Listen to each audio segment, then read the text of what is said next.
Hey there, Improv Tipsters. Paul Vaillancourt here. Welcome back to Improv Tips, where I and some of the best improvisers in the world give you improv tips and advice to make you a better, more confident, and happier improviser wherever you are in your improv journey. I am, as always, your host, Paul Vaillancourt. Let's begin. Today's guest tipper, Stephanie Rae, is a performer, director, teacher of improv. She has performed with everyone from the Groundlings to ComedySportz and taught students from around the world. She directs several different improv shows, including the Black Improv Alliance, which is how I first came into contact with her. She is just really fantastic and fascinating, and I've been following her online, and I am a fan.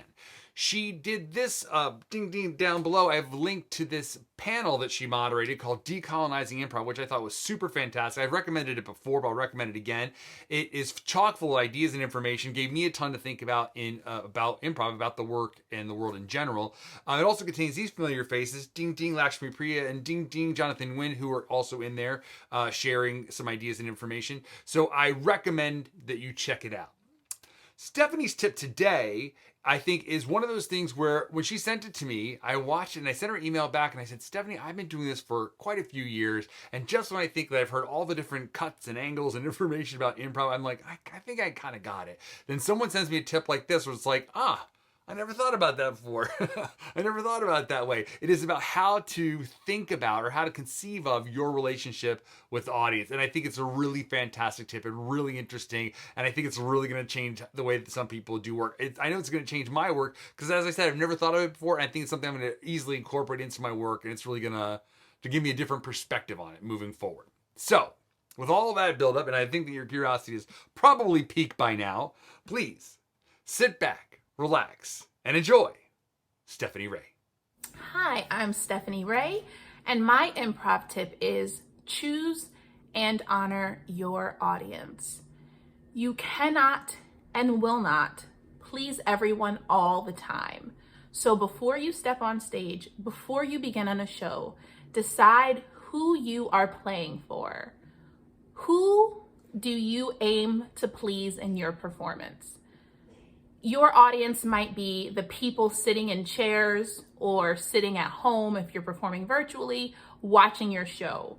Your audience might be your teammates that you're performing with. Your audience might be yourself. Any of those choices are fine, but you need to know before you begin a show who you are performing for and commit to honoring those people. So for instance, if I'm performing at a convention, I'm playing for the nerds. I am making the deep cut comic book references. I am making jokes that I know are going to be picked up by that crowd that probably wouldn't be caught by the majority of the room in other spaces. If I'm doing a corporate gig, I'm playing for the employees of that company. I'm using the buzzwords and mentioning the products of that corporation. I'm not mentioning the competitor, which would be fine in a show that was not associated with a particular brand. If I'm playing in a kid's show, I'm probably doing a lot of talking like this and big characters and props and using my imagination in very bold and obvious ways. In all of those situations, I've chosen my audience and I'm playing to them. Most of the time, my default audience is Black people. So I'm making in-group jokes and references, and if they're enjoyed by other people, that's great, that's fantastic, but I'm not second guessing myself thinking, hey, are other viewers going to understand what I'm talking about? Are they going to be able to relate? Not my concern, not my problem. If people do, great, but if I am honoring my chosen audience, then I feel like I've been successful. A lot of the time when I do shows with International Players Club, I'm playing for them. I'm playing for my friends. We're making each other laugh and I'm just having a blast with the group. And if people tune in and watch and enjoy the show, that's great. I'm so happy to see it. I love it. But if they don't, I still had a great time because I made my friends laugh.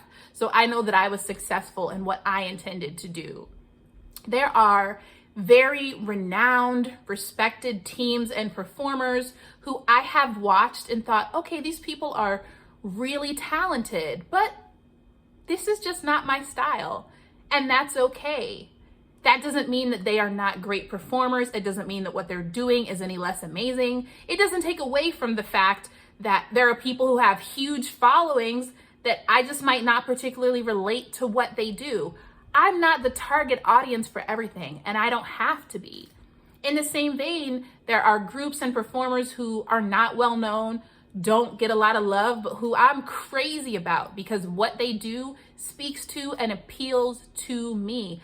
I'm the audience for that.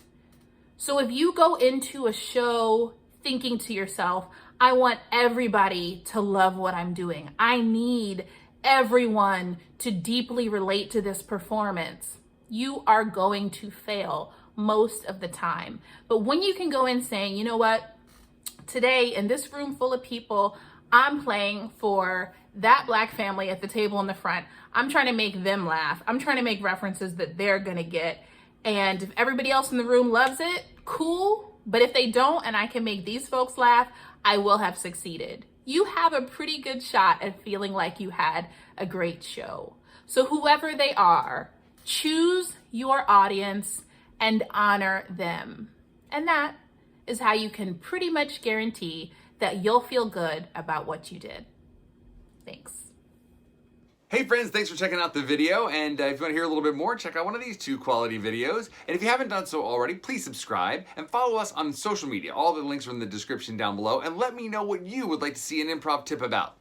Thanks for watching.